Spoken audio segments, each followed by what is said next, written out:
വിമാനയാത്രകളിൽ സുരക്ഷയ്ക്കാണ് നമ്മൾ എപ്പോഴും മുൻഗണന നൽകുന്നത്. ആ സുരക്ഷ ഉറപ്പാക്കുന്ന പൈലറ്റുമാരുടെയും ക്യാബിൻ ക്രൂ അംഗങ്ങളുടെയും വിശ്രമ നിയമങ്ങളിൽ വരുത്താൻ പോകുന്ന മാറ്റങ്ങൾ ഇപ്പോൾ വലിയൊരു പ്രതിസന്ധിയിലേക്ക് നീങ്ങുകയാണ്. പുതിയ നിയമങ്ങൾ നടപ്പിലാക്കിയാൽ വിമാന സർവീസുകൾ താറുമാറാകുമെന്നാണ് പ്രമുഖ വിമാന കമ്പനികളുടെ മുന്നറിയിപ്പ്. രാജ്യത്തെ വിമാന സർവീസുകൾ വരും ദിവസങ്ങളിൽ വലിയ തടസ്സങ്ങൾ നേരിട്ടേക്കാമെന്നാണ് സൂചന. വിമാന ജീവനക്കാരുടെ വിശ്രമ സമയം വർദ്ധിപ്പിക്കാനുള്ള DGCAയുടെ പുതിയ നിർദ്ദേശങ്ങൾക്കെതിരെ കടുത്ത പ്രതിഷേധവുമായി എയർ ഇന്ത്യയും ഇൻഡിഗോയും ഉൾപ്പെടെയുള്ള പ്രമുഖ കമ്പനികൾ രംഗത്തെത്തിയിരിക്കുകയാണ്. ഈ പരിഷ്കാരങ്ങൾ നിലവിൽ വന്നാൽ വിമാന ഷെഡ്യൂളുകൾ വ്യാപകമായി റദ്ദാക്കേണ്ടി വരുമെന്നാണ് കമ്പനികൾ കേന്ദ്ര സർക്കാരിന് നൽകിയ മുന്നറിയിപ്പ്.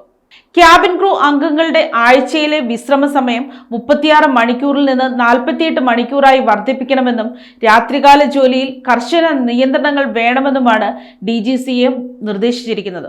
കൂടാതെ വിദേശ യാത്രകൾക്കിടയിൽ ജീവനക്കാർക്ക് ഹോട്ടലുകളിൽ ഓരോരുത്തർക്കും പ്രത്യേക മുറികൾ അനുവദിക്കണമെന്ന നിർദ്ദേശവും കമ്പനികൾക്ക് വലിയ ബാധ്യതയാകുന്നുണ്ട്.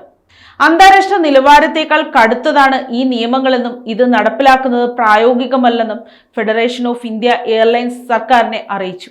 വിമാന ജീവനക്കാരുടെ മാനസിക സമ്മർദ്ദവും ക്ഷീണവും കുറച്ച് സുരക്ഷ വർദ്ധിപ്പിക്കുക എന്നതാണ് സർക്കാരിന്റെ ലക്ഷ്യമെങ്കിലും മതിയായ മുന്നൊരുക്കങ്ങളില്ലാതെ ഇത് നടപ്പിലാക്കുന്നത് വിമാന കമ്പനികളുടെ പ്രവർത്തനത്തെയും യാത്രക്കാരുടെ സൗകര്യത്തെയും ഒരുപോലെ ബാധിക്കുമെന്നാണ് ഈ രംഗത്തെ വിദഗ്ധർ വിലയിരുത്തുന്നത്.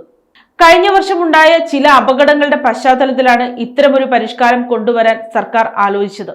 എന്നാൽ കമ്പനികളുടെ സമ്മർദ്ദത്തിന് വഴങ്ങി നിയമങ്ങളിൽ ഇളവ് വരുത്തുമോ അതോ ഷെഡ്യൂളുകൾ വെട്ടിക്കുറയ്ക്കേണ്ടി വരുമോ എന്ന കാര്യത്തിൽ വരും ദിവസങ്ങളിൽ വ്യക്തത വരും. യാത്രക്കാരുടെ സുരക്ഷയും ജീവനക്കാരുടെ അവകാശങ്ങളും ഒരുപോലെ സംരക്ഷിക്കപ്പെടേണ്ടതുണ്ട്.